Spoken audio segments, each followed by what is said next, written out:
Hello and welcome to the 250th episode of Two Guys and a Chainsaw. Woohoo! I know. Insert fake applause.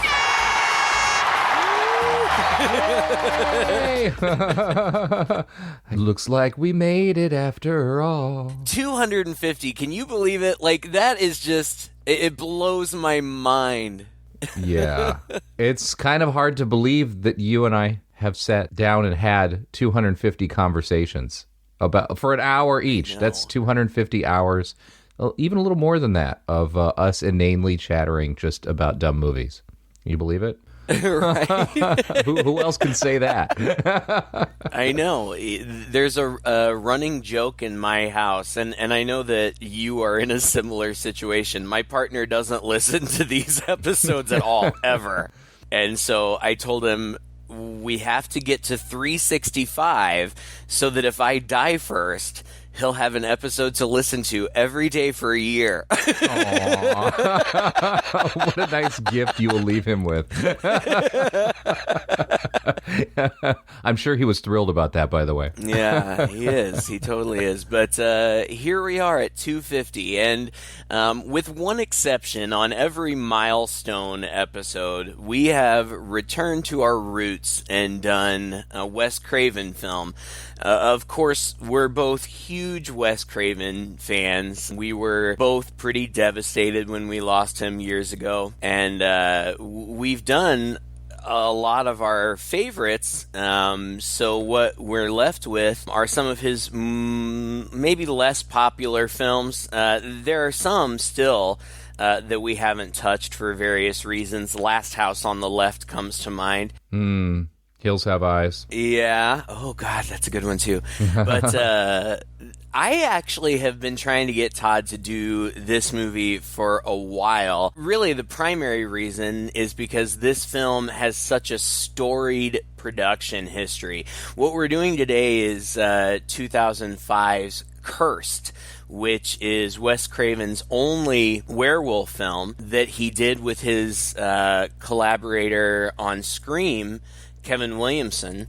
Though it has a very interesting production history, which I'm sure we'll talk about at length. Another reason that I wanted to do this is despite the fact that Craven and really most of the people involved with this movie were ultimately unsatisfied with it when it was released. I actually find it to be a fun and really entertaining film. Yeah, it's not bad. It's really not. And despite what you will read about it, and despite all of the production trouble that they had, I think ultimately, it's still fun. And I'm surprised that it wasn't more successful than it was, because it really wasn't. It was kind of a flop, really. But it's very much in line with and in the same style as those movies that were coming out in the early aughts, like Scream and I Know What You Did Last Summer. It's just full to the brim of young, famous, good-looking people. It's very hip and cool and young and everything we are not. Exactly. But we remember a day, when we thought we were cool. Yeah, that's the big distinction, when we thought we were.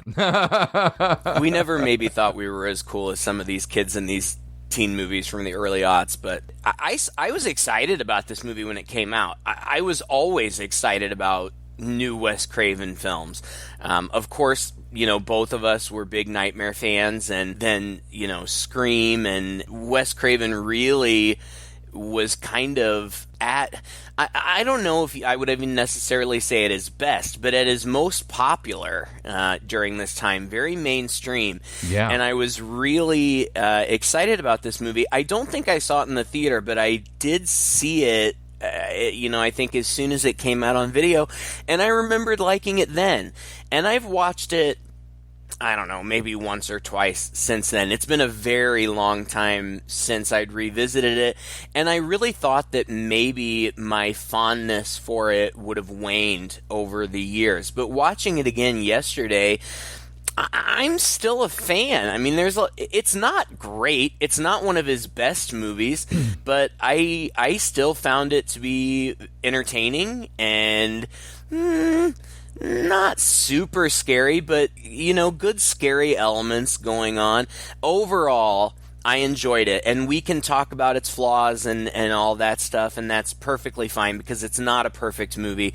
And I'm really interested, or would be, I suppose, really interested to know what the original vision would have turned out to be. But this is what we're left with.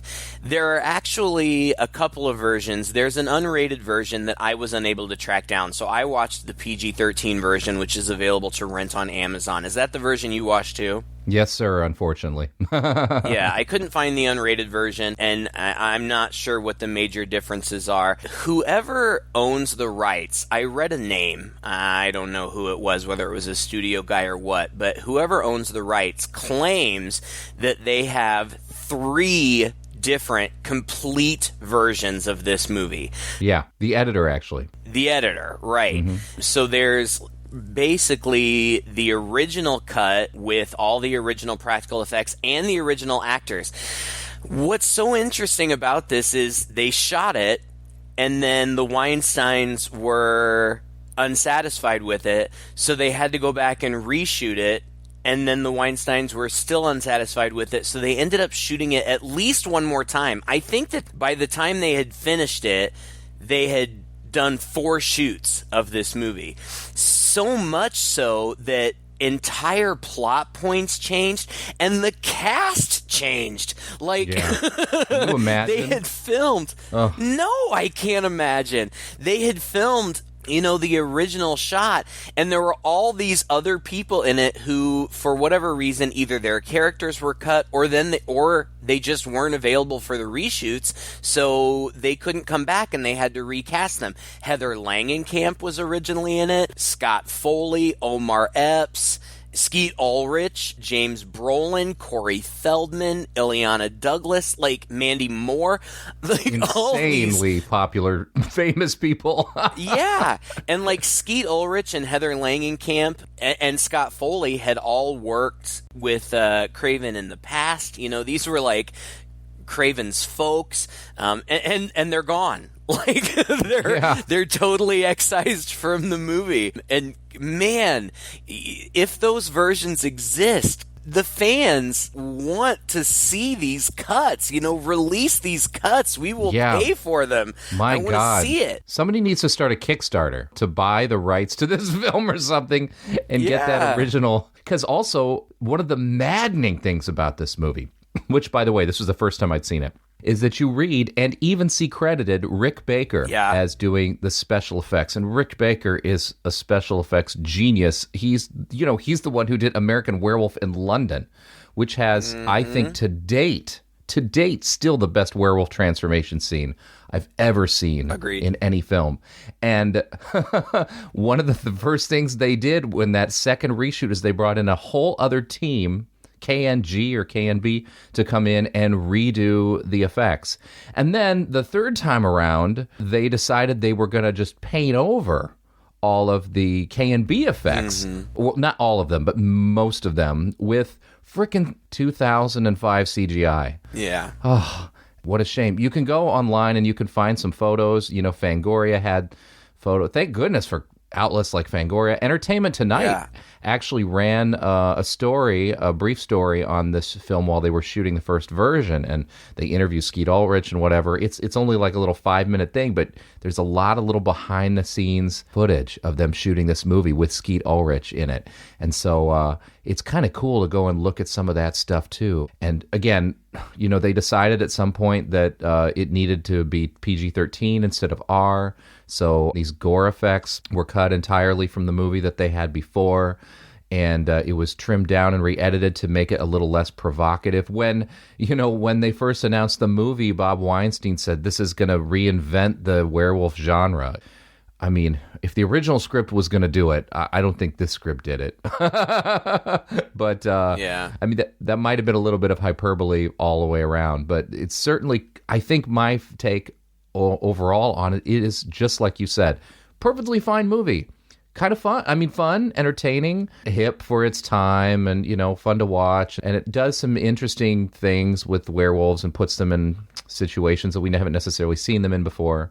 But that being said, it's not reinventing the genre, and it's not. It's a little pedestrian and predictable in some ways, and a little flat in some other ways. And honestly, probably because they were their third go around, some of the production feels a little cheap for what is supposed to be a star-studded big box office movie, and all those things combined damage it. But you're right. I would love to go back and see. It's not the first time Wes Craven was messed with, right? Oh, no. But he was super resentful of the process of this movie. He said, I wasted 2.5 years of my life, ended up with something I didn't like, wasn't happy with. They cut it all up to shreds. And during that time period, I could have made. He said this will be the last time he did anything for money. Yep. Because they agreed to pay him double his salary for this movie to convince him to do it. But he said in the 2.5 years it took for him to shoot this movie, he could have done 2 or 3 other movies and made more money anyway. And there's a reason why his phone stopped ringing. He said is because that was quite well known. So it damaged his prospects a little bit. He got taken off of a movie that he had co-written called Pulse, which was a remake of a Japanese movie that was another one of those things where it seems like he said he has absolutely no connection with how that turned out. It didn't look at all like his original script, and he obviously didn't get to direct it. So bit of a toll. You never know how a project's going to end up, and this is an industry. People with the money are ultimately pulling the strings. It's a business first and art second, and sometimes that's what happens, these compromises, and then we get a film like this. But still, a lot of fun to talk about and a lot of fun to watch. So I'm really glad that we're going to be doing this. I'm glad you brought it up, and I'm glad we finally came around to it for our 250th episode. I am too. And, despite all of those things, like we've already said, it's really not a bad movie. No. I enjoy it. There are good things going on here. It's clever. There are some funny parts. There are some silly and ridiculous parts, but it's kind of funny too. And still, despite all of the recasting, we say this all the time, it's so cliched, but we usually say it about the 80s, but this is really a time capsule of the early aughts. Yeah, it really is. So many famous people. It opens up on a pier or a boardwalk or something. It reminded me of The Lost Boys. Yeah. It's thinking the same thing. It's just a lot of people, doing their own thing, having fun. It's crowded. It's fun. And there's a band, and the band is playing a modern rock version of Hey There, Little Red Riding Hood, which I thought was really clever. It's very cool. I like that song anyway. I do too. Bowling for Soup actually is the band that's doing this. Oh, really? Yep. I didn't know that. It's them right there in the movie too. And the first thing we see is Portia de Rossi is a fortune teller on this boardwalk. And these two girls, Ginny and Becky. Ginny is played by Maya, who was very famous at the time, famous singer-performer. And Becky is Shannon Elizabeth, who was also right at the height of her career, gorgeous as always. And they go and see her. Portia looks at both of their hands. I see blood. So much blood. Okay, that's nice, but... You too. It's a beast. You should fear. Okay, we're done here. Come on, Becky, let's go. Beware the moon. It feeds in the moonlight. You can't tell people this shit.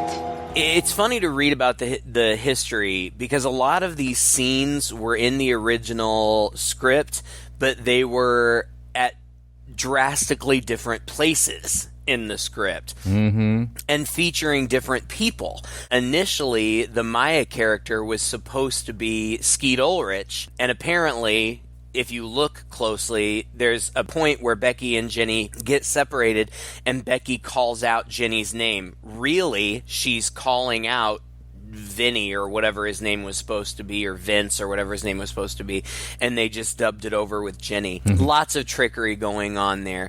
I took so many notes over the first 15 minutes because this is one of those movies that makes a point of introducing you to all of the main characters in the first 10 minutes. Yeah. So yeah, it's kind of a lot to take in right at the beginning.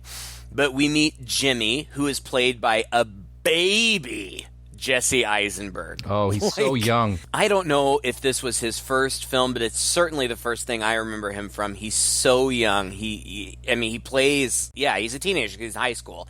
And he looks like a teenager. He does. He meets his love interest, Brooke, played by Christina Anapau, which I thought her character was entirely unnecessary. I didn't need her at all. I was waiting for some payoff with this character. She just kind of pops in and pops out, and then it's so silly at the end when she comes in. Oh God, it's so dumb. Yeah, that was the worst part of the movie. You have to imagine that the original script gave her more to do, or had her a little more significant in it. Perhaps, I think. Really, her only purpose is to introduce Jimmy's rival, Bo, again played by a baby Milo Ventimiglia. And I like Milo Ventimiglia. I really liked him in Heroes. He's still very successful. He's on, I don't know, some sappy nighttime soap type. This Is Us, which I watched some of, so I'm not making fun of it, but it is sappy. Oh, come on, you watch him. I don't still watch it, but I did watch the whole first season. Oh, okay. And cried. You can only fit so many soaps into your day, though. I understand that. But he's a baby, too. And oh my God, he's so cute. But he's also just like the cliched bully. And he's constantly picking on Jimmy. And all of his jabs at Jimmy are about how he's gay. And like he calls him a geek on his way to Fagtown, and like calls him like an ass wimp wad, like just the lamest insults. But it sets up, this rivalry between them, which is kind of cute, and actually in the end ends up being super cute. Yeah, it leads to one of the funnier scenes in the movie, I think. And the movie does have quite a bit of comedy in it. That's true. We ultimately meet our main character, Ellie, played by Christina Ricci. And she's Jimmy's older sister who, they all live in Hollywood. She works on the Late Late Show with Craig Kilborn, I think. Yep. Okay, so I have an interesting... it's not a connection, really, but I don't know how else to say it. All of my life, people have said to me and to my sister how much my sister looks like Christina Ricci, or Christina Ricci looks like her. And that's true. And she could be her stunt double. I don't know. It's so weird. Yeah. I grew up with her, so... It's weird for me, but watching this movie, I'm like, oh man, they do really look a lot alike. And she's so cute, and I love Christina Ricci, and she's still working. I wish she worked more. I think she's a good actor, and she's so pretty, and anyway, but she's the main character in this movie, and she's dating a guy named Jake, played by Josh Jackson, who at the time was hugely famous for Dawson's Creek and was kind of a heartthrob, and he plays the big heartthrob in this movie like he's just beating women off with a stick in this movie.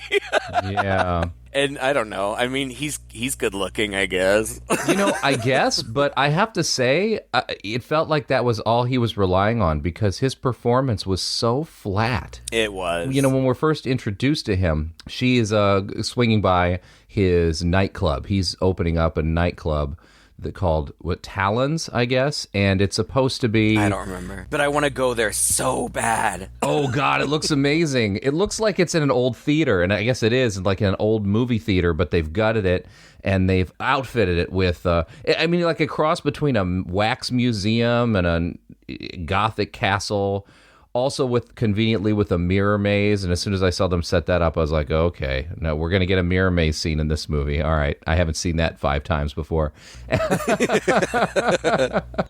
and we're not disappointed. It certainly happens. It's mostly horror memorabilia. It's and awesome. I love it. Like it looks a lot like the Wax Museum from Waxworks? Waxworks. Yeah. Except way more hip and cool. Oh, and yeah. There are displays for everything. There's a Nightmare on Elm Street display with Freddy Krueger. There's a Hellraiser. Friday the 13th. There's Nosferatu. Like, there are just... pretty much everything you can imagine is there. And it looks so cool. Like, I want to go hang out and drink there. Yeah. They should have taken all the... once they dressed that up, they should have just left it and made it a nightclub. It could have made so much money. It was so cool. Well, in the original script, it was supposed to be a wax museum, and when they changed it, they just turned it into a nightclub, but they just kept the same set, which totally works for me. Jake also, by the way, was originally...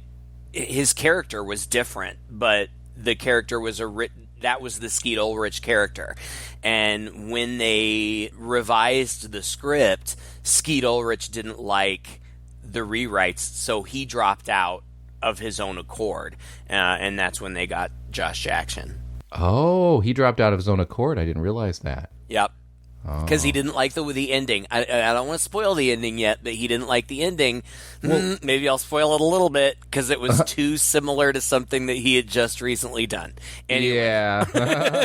Well, the movie was originally about three friends or three people. Strangers. Yeah. Strangers, yeah, who come together over basically like a car crash and a werewolf attack. And this movie ends up mainly revolving around this woman and her brother. Yeah. And so it's very different. And I think Jesse Eisenberg, came out later a few years ago and said, when he was asked about this movie, he said, he says, I don't know what was wrong, who had a problem with the original script and why they messed it up with it so much. But now that we know what was going on in the Weinstein Company at that time, it makes sense. There was some kind of turmoil. But he was like, they just made it dumb. Like, they turned me into her brother. And he said the original was a lot more edgy, I guess, is what he said. Right. And Judy Greer, who is also in this movie, she plays... I don't know. Is she like Scott Baio's agent? Yeah, she's basically Scott Baio's publicist, which is so funny because Scott Baio plays himself. Yes. It's great. And I only read this morning, but Scott Baio was supposed to be one of the main werewolves in this movie. Yes. And they just cut that part out. Can you imagine? I mean, that in itself is kind of funny, actually. It is kind of funny. And in 2005, I would have been totally fine with it. Scott Baio now is a fucking douchebag, but... He is. Yeah. But in 2005, I didn't know that yet. Well, what's funny is there's a scene in this movie that actually shows its age where I'm jumping ahead a little bit, but we can come back. Yeah. Where she goes to a party and she meets up with Scott Baio's agent. Her agent, like you said, is she's totally a ditch. She's completely pushy and out there and full of herself and really pushing, doing her job, really. Yeah. Getting Scott Baio the kind of recognition he needs. And so she's supposed to, quote unquote, interview him before he goes on the Late Late Show. And which just means meet up with him and kind of sort out the details. And she does this at this party. And when she sits down and starts talking with him, there's a point at which he kind of starts coming on to her a little bit. You're a beautiful girl. I mean, you've got this aura thing happening. I just can't quite put my finger on it. Not when you can use your whole hand. And he actually puts his hand on her knee, which is so funny because he's playing himself. Right. Today, can you imagine an actor being willing to go on screen playing himself, basically sexually harassing someone else in the industry? Of course they wouldn't do that. And definitely not in a Weinstein movie. So it's such an interesting element of this film, right? Yeah, I know. I don't know. There's a little bit of drama. I mean, there's not a whole lot of drama in this movie, but Jake tells Ellie that, like, he just wants to take it slow or he needs time and space or something. I don't know. That whole, all the relationship stuff is just, it's dumb. So, it's just thrown away. Like, it happens in a matter of seconds. It's stupid. And there are no stakes. But then we see the LA cityscape at night. And I don't know if I noticed this the first time, but this time I did, even before I read about it. The lights in the cityscape of LA make a pentagram, which I thought was kind of cool. And then Ellie and Jimmy are in the car. They're going home, and they hit a dog. Like, that's kind of what it looks like, which causes a great big accident with Becky, Shannon Elizabeth, who they don't know. I mean, they're in different cars. They're on Mulholland Drive, which is notoriously dangerous. And her car goes rolling down the Hollywood Hills. Luckily, she has her seatbelt on, so she's okay, but she's stuck upside down in the car. And Ellie runs down there. Jimmy calls the cops, but then he runs down there too. They're trying to get her out, and she's hysterical, and Jimmy finally frees her from her seatbelt and from the dashboard, which is kind of pinning her in. But right after she's freed, as she's kind of laying there in the driver's side, what is clearly a werewolf bashes in through the window and grabs her by the shoulder in its jaws and rips her out. But Jimmy holds on to her legs. Ellie grabs onto his legs, and it drags them all yards away from the car before they eventually let go or get pulled away or whatever. But they basically see her get mauled and killed. Jimmy has a closer look because he was closer to her. Ellie doesn't see it clearly. But when it's all over, both Ellie and Jimmy are scratched or injured in some way. And the cops arrive, and I was so tickled to see that the cop that interviews them was Nick Offerman. Did you notice that? Yeah. I was like, oh my God, it's Ron Swanson! Yeah. It was cool. Obviously, even if we didn't know that this was a werewolf movie already, which we do, obviously, but Jimmy's dog, this cute, like, golden retriever, is now very wary of him and in fact bites him. And from there, I mean, one thing that I do like about this movie is that they don't waste a lot of time. Jimmy immediately starts doing research because there are not supposed to be any wolves in the Los Angeles area. So he starts doing some research, and he finds unexplained animal attacks. And he basically, right from the beginning, comes to the conclusion that it was werewolves. Yeah. It's funny. I love his, he's on one of the early IMAX. He's clicking around websites. You remember when you just used to go to websites for information? There's a website that's like werewolf attacks in LA, and then there's another whole website about, werewolf. Yeah. But yeah, that's cool. And then there's kind of a sequence where she's at home, and one thing that, Craven does really well, I think, is set up these scare sequences, right? You're alone in the house, and the wind blows in, and the windows open mysteriously, and then you sneak through, and the cuckoo clock scares you. And I had to roll my eyes that they happen to have this cuckoo clock on the wall that's like Little Red Riding Hood theme that has a little wolf jumping down as opposed to a cuckoo over a spinning, terrified Little Red Riding Hood, which I thought, my God, which German workshop did this old cuckoo clock come from? I want one so badly. And then Jake surprises her there. And, this is kind of the beginning, and really throughout the movie, he's just creepy, I think, through the whole movie. Because he's so flat, his affect is so flat, it feels like he's hiding something or he lacks emotion somehow. And he just shows up just mysteriously at her house. And the reason is dumb. It's just like, hey, I just wanted to follow up on our conversation from before and tell you that I still love you. And she embraces with him, and then almost vampire style, you suddenly see her grow these fangs and bites into his neck, and a big spurt of blood comes out of it. And then we're barraged with these images, just random, crazy, freaky images, and boom, she wakes up. And she's in bed. And I'm thinking, did that really happen? Did it not happen? And when we see Jake later as though nothing ever happened, I thought, oh, okay, I guess that was a dream sequence. And I'm still, to this moment, kind of puzzled as to when that dream sequence started. Right. I don't know if that was just... I think it was a dream. And in the dream, she turns into a werewolf, of course. But I also read that a lot of those, it's just like flashes of various images, and I read that a lot of those images were taken from the various shoots that they did. Like, those had been actual parts of scenes in some of the shoots, and they just reused them for the dream sequence or whatever.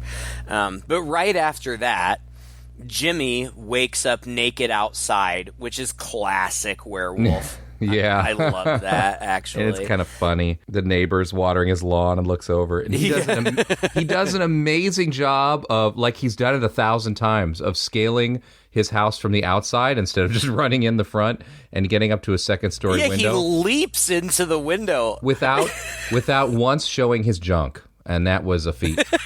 That probably required multiple retakes to get that one right. It was cute. It was like he was naked, and it was too cute to even be hot. Like, aw. Exactly.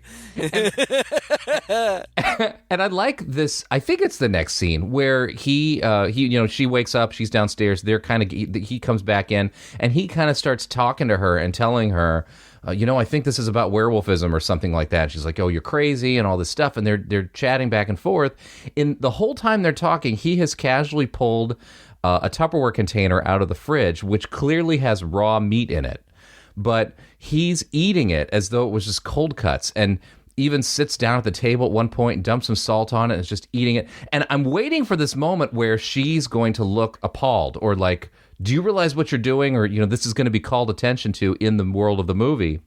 And not only does that not happen, but a couple times she leans over and takes a couple pieces and eats it before she ends up leaving. Like, neither of them even noticed that this is weird. And I thought that was such a, dumber movie that would, again, that would have happened. What I predicted would have happened. And instead in this movie, it's just a funny bit that's allowed to continue.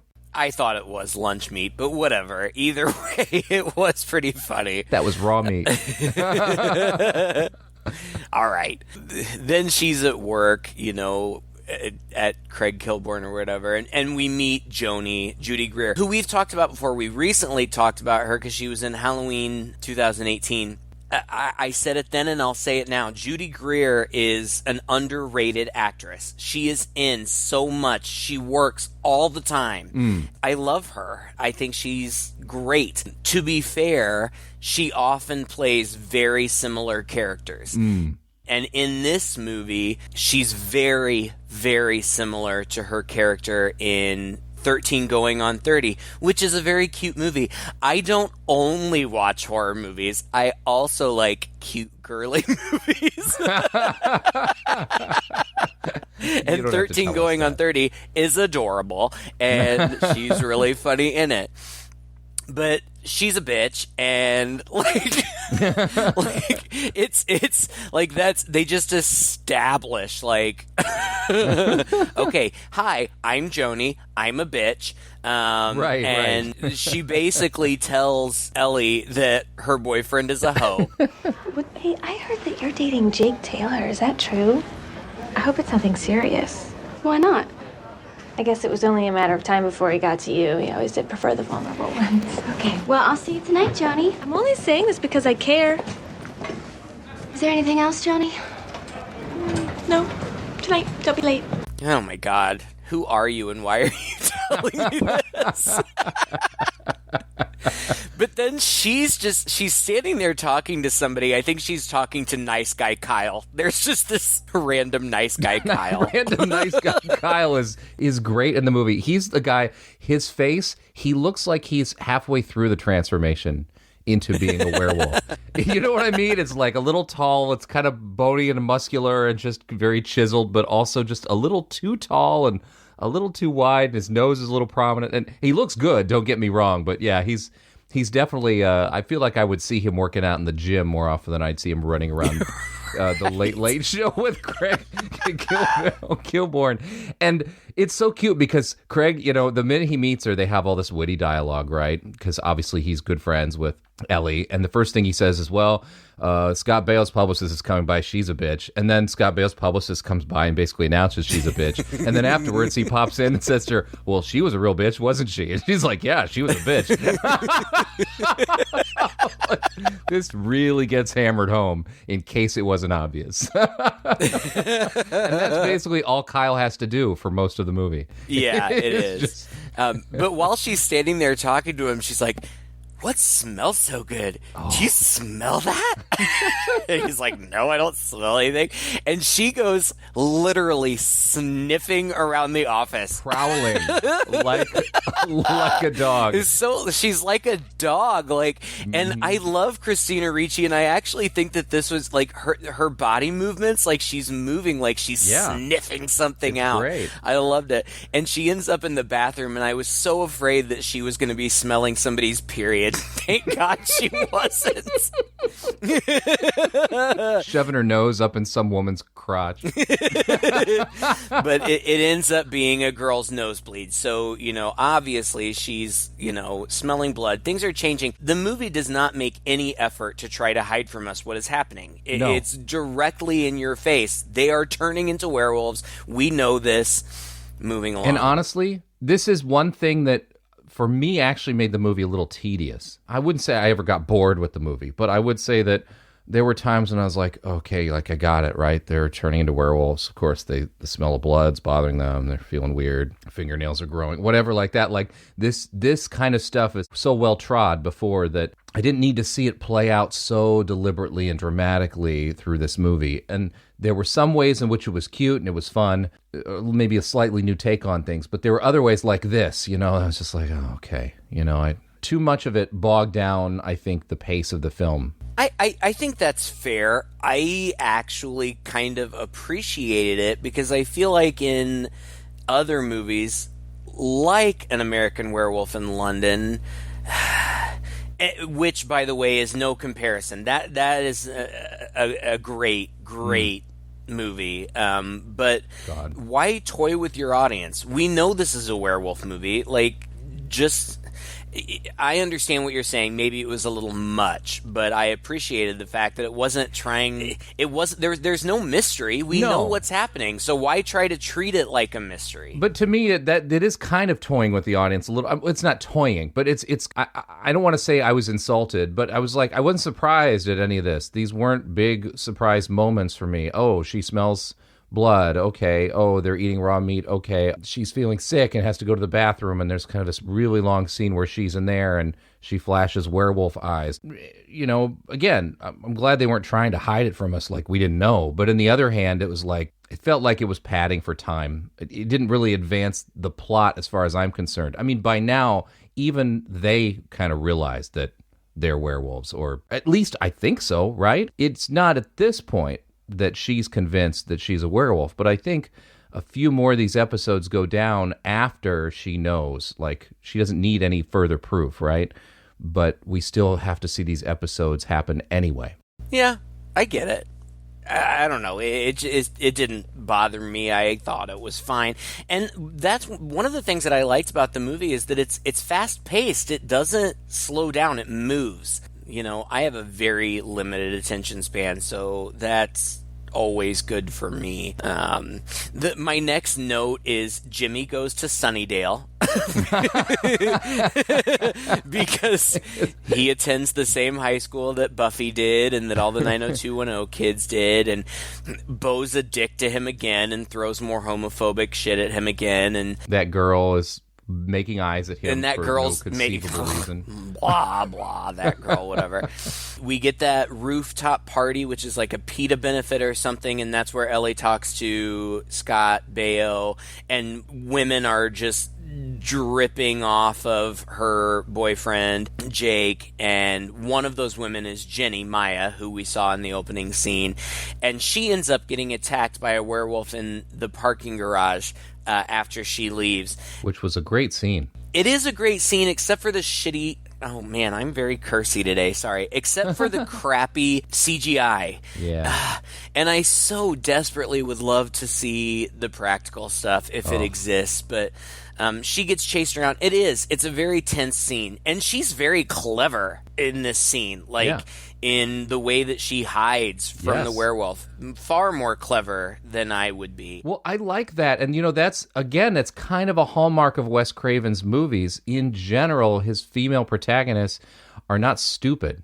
You know, I mean, she's not a protagonist. She's just a character in the movie, but she's not doing really stupid things. She actually has some smarts and is not just going to sit around and be a victim. And that was fun. That's what made that scene interesting to me, actually, as I knew she was going to get eaten. Yeah. It was entirely predictable, but it was fun to see, you know, that go down. And I think some of these shots were actually practical, mostly close-ups of, I think, the werewolf's face. Claw kind of reaches in. You can kind of tell that, no, this isn't CGI. This is an actual practical thing, but then it goes full on, full body. He's leaping from car to car, and it's like, it's pretty bad. And it's early 2000s CGI, so it looks like a video game. And there's nothing wrong with video games, but it doesn't look real in this motion picture. No. But you know, she ends up in an elevator, and I thought that elevator scene was staged. I mean, how many horror movie scenes have we seen in an elevator? Right. But this one I thought was pretty unique. I mean, she makes it in there, the doors close, but because the creature, as it's kind of going up to the second floor, bangs the elevator door from the other side, it deforms it enough that it won't go up any further, and it kind of stops. And it opens a little bit at the bottom, and so there's this opening where he can reach in and lunge at her, but he can't get in all the way. And I think that was all mostly practical. You know, I think that was a guy in a suit, but it still looked pretty good. But then, you know, he disappears, and then you realize he's up there on the second floor, and there's a little crack that he can get through. I really liked that elevator scene a lot. I was impressed. And apparently, this was one of these scenes that got cut from the R. Her death was going to be super gory. I think her torso ripped in half and stuff like that. That doesn't even show up, apparently, on the R-rated version that's available on DVD. But you can see a shot of it, I think, from an old Fangoria magazine. So that's how we kind of know that existed. Jimmy does more research and finds that people who are werewolves are cursed, and they have the mark of the beast on their hand, and it's just like 5 dots on their hand that can be connected to make a pentagram, right? Which he does, which he pulls out a marker to do, just to make sure. And Ellie has them too, and like weird things are going on, like dogs are gathering outside of their house, and Jimmy howls at them and they run away, blah, blah, blah. The next scene that I really like is Jimmy goes into the gym and is flirting with the girl that he likes. I don't remember his name, Bo's girlfriend.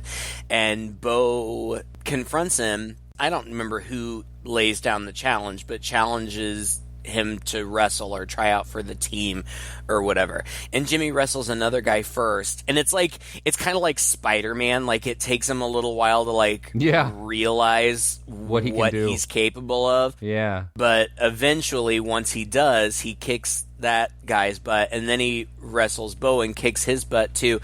And he says something in front of the girlfriend. Oh, you're really becoming transparent. Look, how about a little identity intervention, okay? Because all this is internalized homophobia is just giving you away. But anyway, he wrestles Bo in really a kind of silly scene. Like, he kind of turns into like a professional wrestler. WWF kind of style wrestling in the high school. And is throwing him around and blah, blah, and basically kicks his butt. That's great. It's cool. I liked it. It was funny. It felt like a Spider-Man kind of thing. Ellie is at work, and she's very much on edge, but people are also making note of how hot both of them are getting, the Ellie and the brother. That was cool. Which is kind of funny. But she tiffs with Joni over Scott Baio. I can't believe you're saying these things, right? I know. And then she kind of wolfs out in the bathroom, and just in the eyes, but one of her coworkers sees or whatever. Well, don't forget, there's as she walks into the office, apparently, again, coincidentally and highly conveniently, one of Craig Kilborn's next sequences or whatever is going to be on psychics or something. And so there's a bunch of... She walks in and says, what's with all the gypsies? And it's all these women dressed up as psychics. And of course, one of them is this same woman that we saw earlier at the boardwalk scene, who immediately looks up at her and runs towards her and chases her into a room, pulls up her hand and just says, you're cursed by the beast, and you need to be careful, and blah, blah, blah, blah, blah. And Kyle, nice guy Kyle, does his duty and comes in, all right, let's pull you out of here. And Kyle says as he goes away, one of the funniest lines in this whole movie. It's just in the background. It's kind of blink if you miss a line, but he goes, "Shouldn't you psychically know when you're annoying someone?"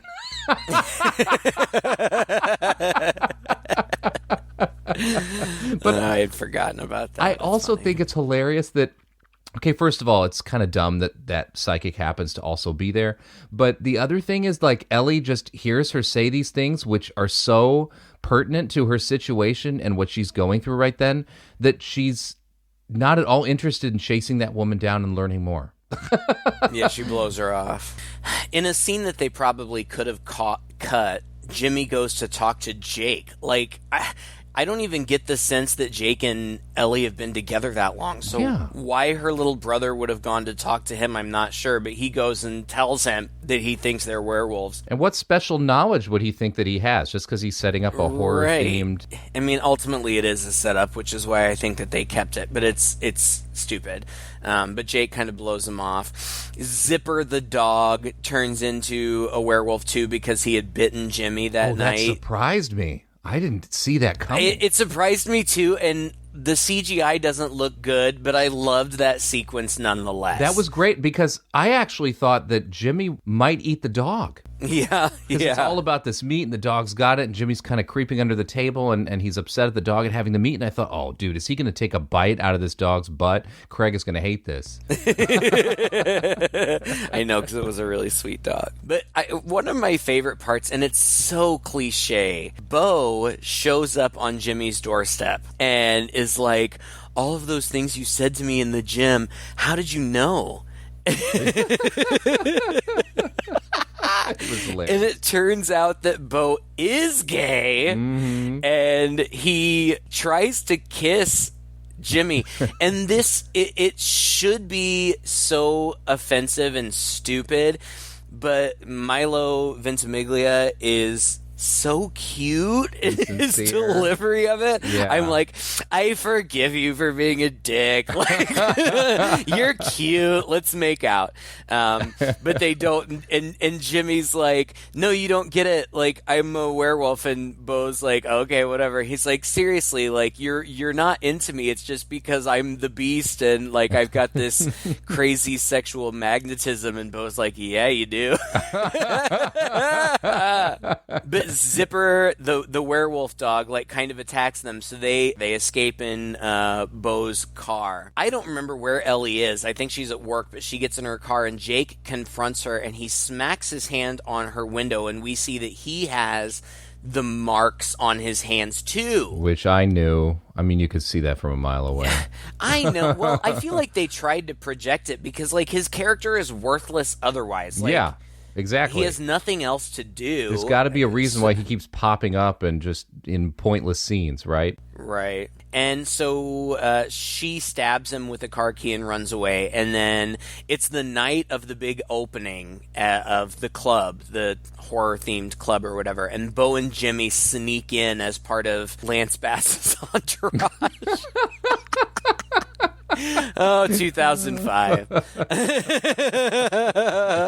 Had to smile. Ellie, Jimmy, Bo, and Jake all end up in the mirror maze. Jake and Ellie end up together, and he's trying to convince her that he's not the bad guy.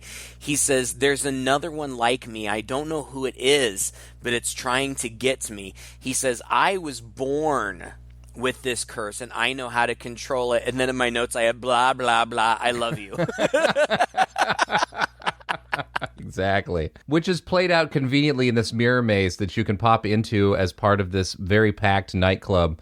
That right. Just conveniently at this moment only has the three of them in it. But a werewolf breaks through the mirror, and it's going after Ellie. Bo gets attacked, and I said, killed? ? Wasn't sure.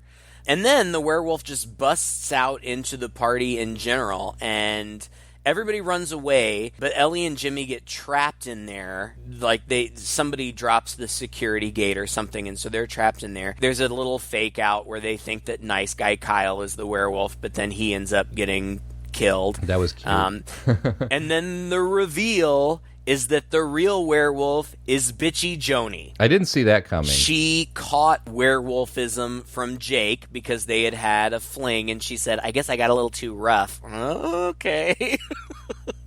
I don't know what that means, but whatever. And there's a cute moment where Joni and Ellie kind of catfight for a minute, and Ellie pepper sprays her and runs away. Then Jake confronts Joni, but she can't.